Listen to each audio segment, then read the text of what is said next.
Hello, this is Aaron Wall, and this is a free video offering a brief rundown of pay-per-click search engine marketing. One of the first things to think about when you're advertising on PPC is to avoid looking for the best deal per se. Sometimes people spend a lot of time trying to find the cheapest clicks, but often the cheapest clicks are really cheap because they have low value. This is especially true if you look for smaller search engines that almost no one's ever heard of. If you advertise on the major search engines, you're getting a big fire hose full of traffic and a fairly clean traffic source.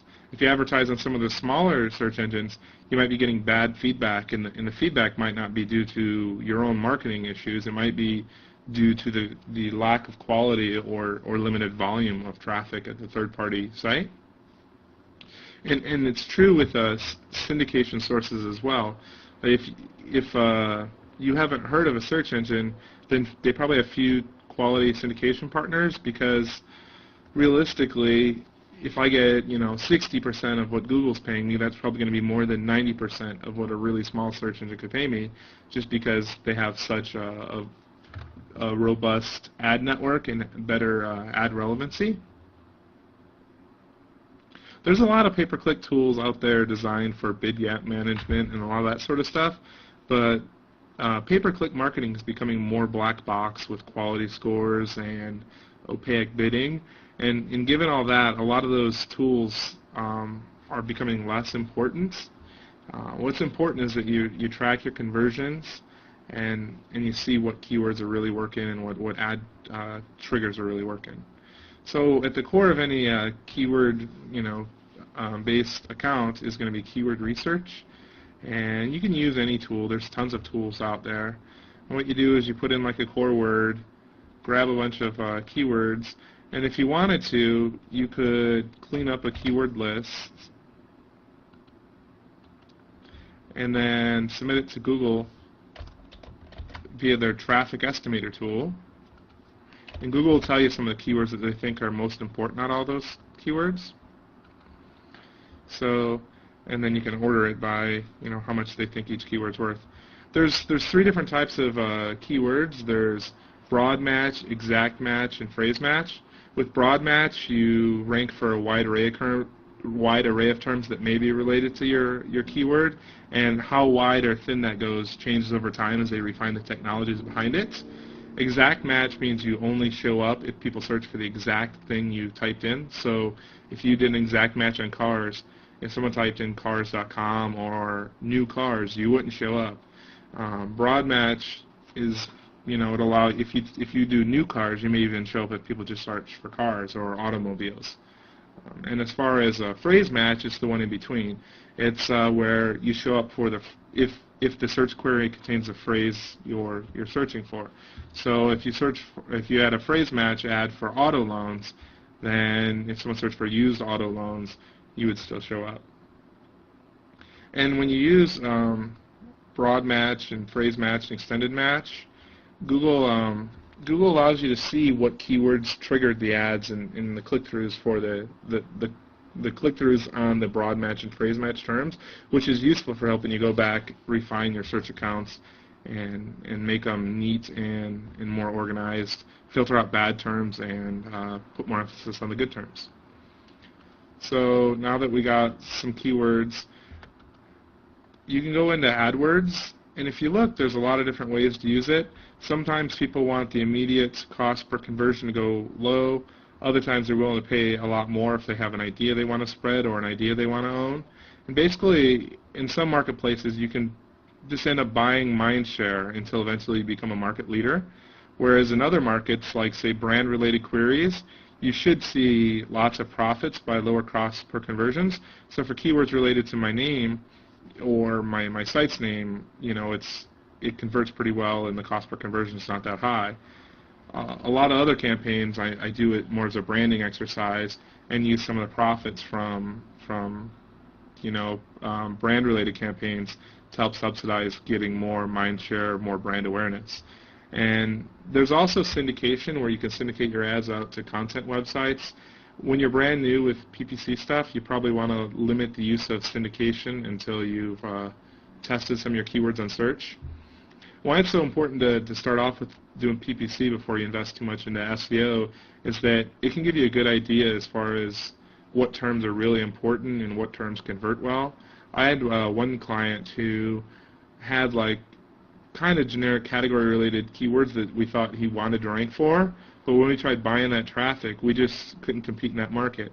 But when we went down to the brands that he carried on his sites and bid on those, it cost a lot more per click, but the conversion rates were way higher. Which leads me to the point of conversion tracking. You really want to use conversion tracking. All the major search engines have some sort of conversion code, and you could put it on your thank you page or whatever the equivalent is. So after people order, you can see, how much it's costing you for each conversion. Some of the conversion tracking tools also show you, what items sold off of what keywords, which allows you not just track conversions, but right down to the ROI of the ad. And Yahoo and MSN, people don't think they have that much traffic, but a lot of SEO-related stuff, sure, they don't have much SEO-related traffic, but like one of my clients here, very small niche sites, he might get 20 conversions a month off of, or 20 or 30 off of Google's paid ads, and here we got like 10 for, about half a month off of Yahoo. So for some of the keywords, for some markets, there's a lot of traffic to be had on Yahoo and MSN. And the conversion tracking is really easy to set up. All the major search engines own it. If you're running big, complex accounts, you probably want to use an external tool. But if you're using, if you have a small budget-oriented accounts, then it doesn't probably hurt you too much to use the tools at the major search engines to track your conversions. Google also offers a website optimizer tool, and inside of Google you can A/B split test ads to see which ads converting better or what ads work better. Website Optimizer also allows you to kind of A/B split test your website, so you can change items on your landing page. The more relevant you can get your landing page and keyword baskets to be, the better off you're going to be. So you really want to have tight-knit groups of keywords and have many ad groups. So and another way to get your ad copy to be as relevant as possible is to use dynamic keyword insertion, which is all three major search engines have something like this.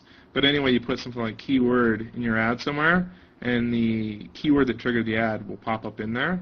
So you can have like a default one like SEO book, and then I could have stuff like keywords like learn SEO, learn search engine optimization, stuff like that, and that stuff will pop up into the ad space.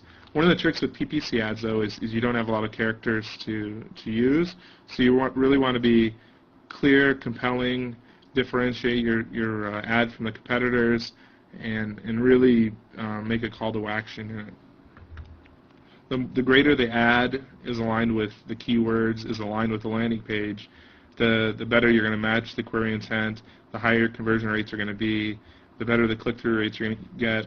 All these things add up to a better ROI at the end of the day. So in addition to using the online AdWords console, you can also download their AdWords editor tool, which is useful for organizing campaigns. And they have an automatic campaign organizer in here, which will help you take unorganized keyword groups and make them more organized. And one last tip with PPC stuff, well, there's actually two. One is that off the start you may lose money because your competitors have been going for a long time. So don't be afraid to spend a bit of money and lose a bit of money in the attempts to understand and learn your market. And then one last tip is you can also use pay-per-click marketing to boost your organic SEO campaigns, and by creating link-worthy content and then buying the related terms and sending people at it. And I've gotten some of my sites featured in the mainstream media for a few $100 using this sort of technique. So hope you found this helpful. Have a great day, and I'll make more videos soon. If you have any questions, please ask at SEObook.com.